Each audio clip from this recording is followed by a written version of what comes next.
All right, what's up, guys? It's Andrew with Long Range Gear. We got a failure here on an NV5600 that I would like to show you guys about, so make you aware so that you can avoid this problem yourselves. So when you're rebuilding these, you know, a lot of people seem to be giving it a whirl since that video came out. The input shafts here, I clearly didn't emphasize it enough on that torquing video. But there is a oil diverter ring that goes in here, okay? And it's it's straight up and kind of curves in and creates a little channel so that when oil goes into it, it is, you know, kind of directed down in through these holes here, these 3 holes.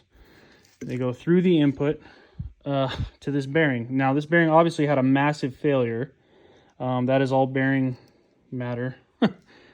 This bearing smoked. You can see the discoloration on the main shaft. This thing got super hot, and that's obviously because of oil starvation. When that ring is gone, there's nothing to channel oil in there.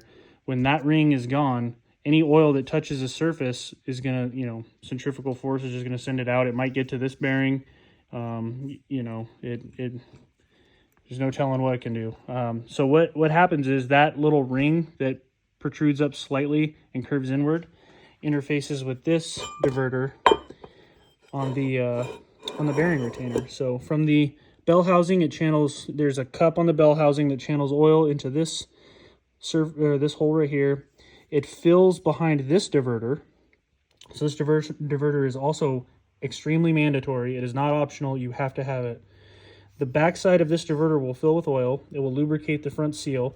But then when that level spills up and over, it comes through, as you can see, just like this.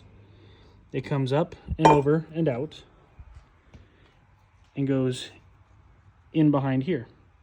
And then the oil diverter that's in there kind of catches it, scoops it, and channels it through those holes to this bearing, and then from there it goes outward.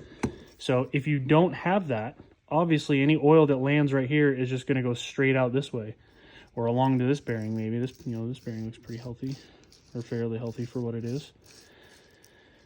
If you leave those diverters out, there's no other option except for this to happen. Like, you will have a failure. The more highway miles you have, I'm sure it'll happen faster. If you do nothing but city driving, you may get away with it for a while. There's a prominent builder who makes super crappy transmissions that intentionally removes this one and intentionally removes that one and leaves them out. For why, I have no idea. Job security, maybe? I don't know. It's incredibly stupid because this keeps happening. This is nowhere near the first. It won't be the last. It's currently the second one that I have open right now. This same one here has a failure. As you can tell, the shaft got hot and welded itself in here, all because there's no ring. And that's the same bearing on the main shaft here. So it's really dumb to leave this off. It's really easy to miss it if you're not super familiar with these. It happens. That's why I'm trying to spread some education here. When you remove this bearing, that ring will come with it. It'll stay inside. If you don't notice it and you just pop on a new bearing, think everything's hunky-dory, you're going to end up with this eventually. So the guys that are doing it intentionally, leaving it out, it's especially stupid. Stop doing it. I mean, he's not going to listen to me, but whatever. So you need this diverter, and you need that diverter on the bearing retainer. So the problem is, now, you know, if it was just a simple fix, it'd be like, okay, whatever, I'll keep a whole bunch in stock and I'll replace them all, no big deal. The problem is they're not made anymore. I bought out Torking's inventory like 2 years ago, and I have not been able to find them anywhere since. They're listed on Randy's or Zambroda. They don't have any. They're not available, even though they're on the website. And they're listed for like $150. It's ridiculous. It's a little stamped piece of steel. So yeah, don't leave those out. If you leave them out, you're screwed. I'm completely out. I've repaired too many of these ones. My stock is depleted.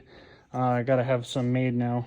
But yeah, that's kind of where we're at. I really hope that you guys can avoid this in the future. These are available. I meant to add that.